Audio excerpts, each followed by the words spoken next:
And the tragedy is that in the last 10 years, decade plus, there's been over 5,000 deaths that have been reported and identified of crossers, of border crossers. In the deserts, in my district, close to 3,000 in the Arizona desert. And now you see this ugly phenomenon beginning to spread into many of the Texas border communities. And so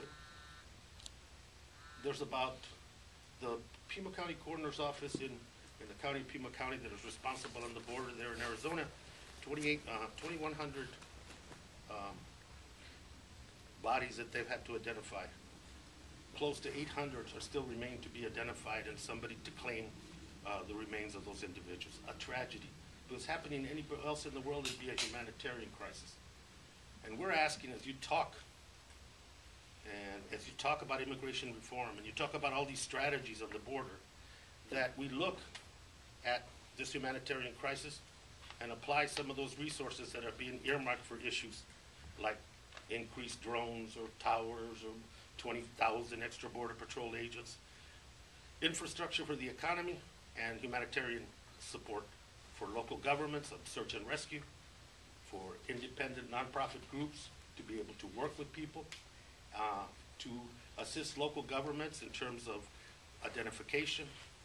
And one of the areas, missing migrants program with the National Missing and Unidentified Person System. These deaths are a tragedy, and I want to tell this last story. There's a gentleman that we helped come over on a visitor visa so he could look for the remains of his daughter. She'd been missing like 6-7 months. And we got permission, and he went out with I think the Good Samaritan, which is a group that goes out to help those migrants that are trapped in the desert. And he found him, found the remains, and he's identified it by the bracelet that he had given her on her 15th birthday.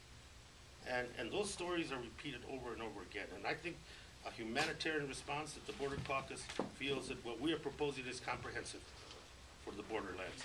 And humanitarian assistance and an urgency to this crisis is part of what also has to be part of the border strategy.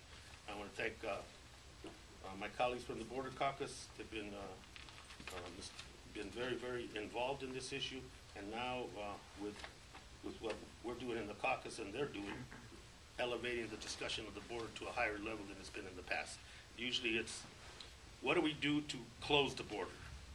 We want the border secure, but we want it to be open for commerce and business, and we want it to be compassionate to the people that we now find in a crisis.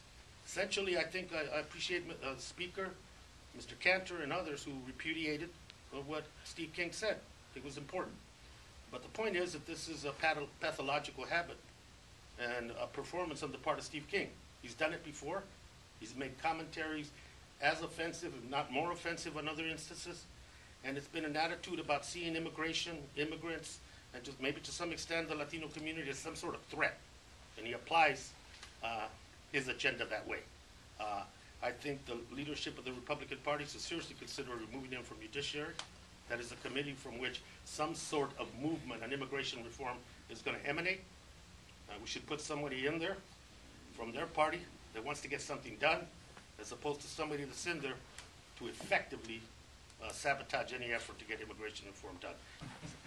Siendo de Arizona, me siento como un huérfano entre Texas y California aquí, pero a la vez hemos hablado de la importancia del desarrollo económico en la frontera, algo olvidado, ignorado en todos los propósitos que estamos viendo ahorita sobre la reforma migratoria.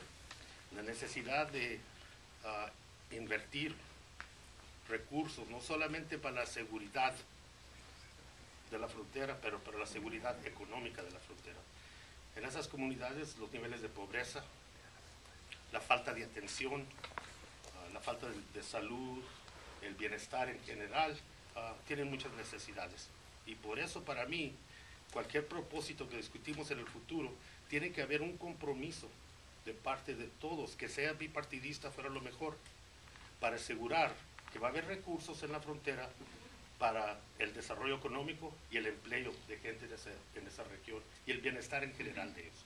Votantes rechazaron en una forma muy pública las palabras de Steve King. Pero también tenemos que reconocer que el señor King ya es patológico en estos comentarios. Ya tiene, estos no han sido los únicos, ha habido bastantes comentarios de parte de este individuo. Y esto es lo último, quizás lo más ofensivo, pero él ha indicado toda su carrera la actitud contra inmigrantes, la actitud contra la reforma migratoria en general. Ve a la comunidad inmigrante y quizás a la comunidad latina como una amenaza, y así se comporta.